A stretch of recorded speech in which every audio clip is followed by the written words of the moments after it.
नमस्कार बंधुरा welcome to सुतपास kitchen.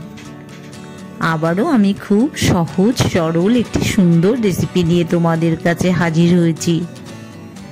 आज आमी तोमादेर चाल कुमड़ोर खोसा भाजा करे देखाबो। देखेई बुझते पारछो भीषण मजार रेसिपि। चाल कुमड़ोटा देखिए दिलाम तोमादेर। এই চাল কুমড়োটার সামনে পেছনে আমি একটু কেটে নিচ্ছি। আর এই যে খোসাগুলো আমি একটা পিলার দিয়ে টেনে নেব। খোসাগুলো কিন্তু আমরা কোনো অংশ কোনো কিছুই ফেলে দিই না। আমরা দেখো একটা পিলার দিয়ে এই যে খোসাগুলো বের করে নিচ্ছি। এটা খুব কচি চাল কুমড়ো। এর খোসাটা ভাজলেও কিন্তু ভীষণ টেস্টি লাগবে। অনেক সময় চাল কুমড়ো একটু বুড়ো হয়ে যায়, সেগুলো অতটা টেস্ট লাগে না। কিন্তু এরকম কচি যদি চাল কুমড়োর খোসা থাকে তবে অবশ্যই তোমরা বাড়িতে এইভাবে ভাজা করে খেয়ে দেখো। আমরা সবাই স্বাভাবিকভাবে একটু পেঁয়াজ লঙ্কা দিয়ে ভাজা করেই থাকি। খুব দেখো ঝিরঝির করে কিন্তু আমি এই খোসাগুলোকে কেটে নিয়েছি, ভালো করে কিন্তু আমি ধুয়েও নিয়েছি। 2 চামচ মতন কড়াইতে তেল দিয়ে দিলাম। একটু 1/4 চামচ কালো জিরে তেলের সঙ্গে একটু ফ্রাই করে নিচ্ছি। একটা শুকনো লঙ্কাও দিয়ে দিলাম।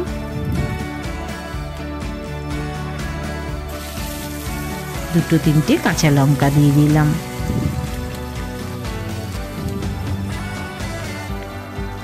একটা বড় পেঁয়াজ আমি এইভাবে কেটে রেখেছিলাম, একটু বড় বড় করেই কেটেছি, কারণ চাল কুমড়োর খোসাগুলো আজ কিন্তু আমি বয়েলড করে করছি না। আজকে আমি সরাসরি এই পেঁয়াজের সাথে ভেজেই করে দেখাবো। খুব কচি আছে, তার জন্য কিন্তু বয়েলড করার কোনো রকম দরকার নেই।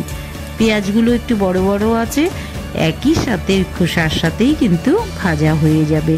একটু নরম হলেই কিন্তু আমি এবার এই যে দেখো ভাজাটা কিন্তু খুব সুন্দর, একটু পেঁয়াজের গন্ধও ছেড়েছে, সুন্দর ভাজা ভাজা হয়ে এসছে। তখন কিন্তু আমি চাল কুমড়োর খোসাগুলো যেগুলো ঝিরঝির করে কেটে রেখেছিলাম সেগুলো কিন্তু মিশিয়ে দিচ্ছি।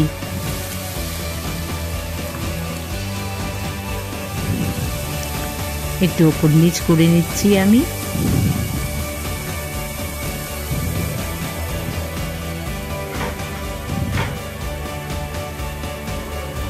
ভালো করে কিন্তু আমি একটু ভেজে নিচ্ছি।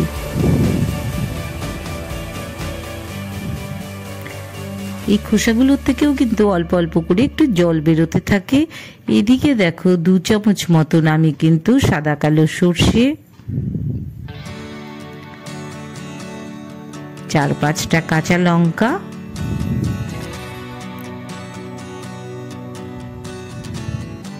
সর্ষে 2 চামচ দিয়ে দিলাম। এবার কিন্তু কাঁচা লঙ্কাগুলো দিয়ে দিচ্ছি।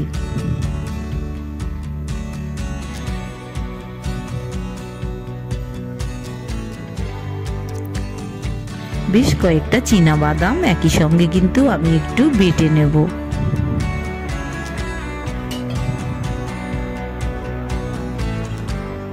একটু সামান্য একটু জল মিশিয়ে দিলাম। জল মিশিয়ে কিন্তু আমি একটা মিহি পেস্ট করে নেব। এই যে দেখো পেস্টটা করে তোমাদের দেখিয়ে দিলাম। সর্ষে চীনা বাদামের সুন্দর পেস্ট করে নিলাম।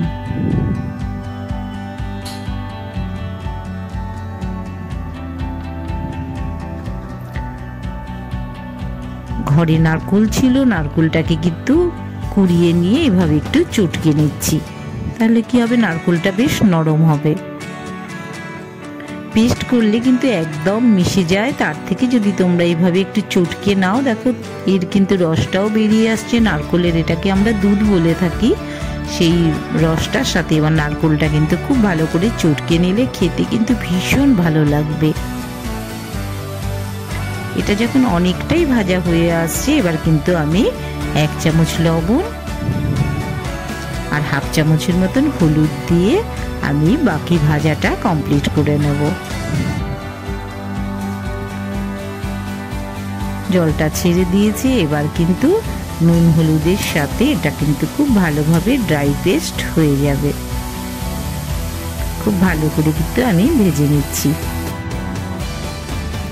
ভাজাটা কিন্তু আমার হয়েছে। এরকম ভাজা তো আমরা প্রায়শই খেয়ে থাকি, আজকে একটু অন্যরকম ভাবে তোমাদের করে দেখাচ্ছি। এবার ওই সর্ষে আর চিনেবাদাম বাটাটা কিন্তু মিশিয়ে দিলাম। একটু ভালো করে কিন্তু একটু ঘুরিয়ে ঘুরিয়ে মিশিয়ে নিচ্ছি।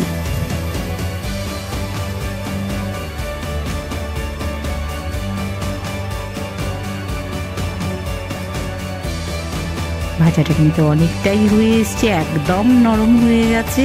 একদম শেষে কিন্তু আমি নারকোলের যেটা হাত দিয়ে মিহি করে রেখে দিয়েছিলাম সেই নারকোল কোড়াটা আমি কিন্তু ছড়িয়ে দিচ্ছি। একটু ভালো করে নাড়িয়ে নিচ্ছি। এটা কিন্তু দারুণ মজাদার একটা চাল কুমড়োর খোসা ভাজা। দেখো সব সময় আমাদের এরম ভাবে সময় হয় না, আজ কিন্তু খুব মন দিয়ে খুব সুন্দর একটা রান্না করছি। দেখো 1 চামচ চিনি মিশিয়ে দিলাম। রোজই তো আমরা পেঁয়াজ দিয়ে এমনি ভাজা করে থাকি, আজকে কিন্তু মজাদার রেসিপি করে দেখাচ্ছি। সবাই কিন্তু অবশ্যই রেসিপিটা করে দেখো, ভীষণ ভালো লাগবে, দারুণ মজার রেসিপি।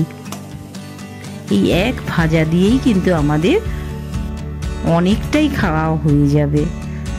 আমি একটা সার্ভিং বলে নামিয়ে এনেছি, দেখেই বুঝতে পারছো দারুণ সুন্দর কিন্তু ভাজা হয়েছে। সুতাপাস কিচেন এরম দারুণ দারুণ রেসিপি তোমাদের জন্য নিয়ে আসে। তোমরা কিন্তু অবশ্যই চ্যানেলটাকে সাবস্ক্রাইব করে দিও, পাশে থেকেও একটা লাইক একটা শেয়ার করে দিও। আবার দেখা হবে তোমাদের সাথে।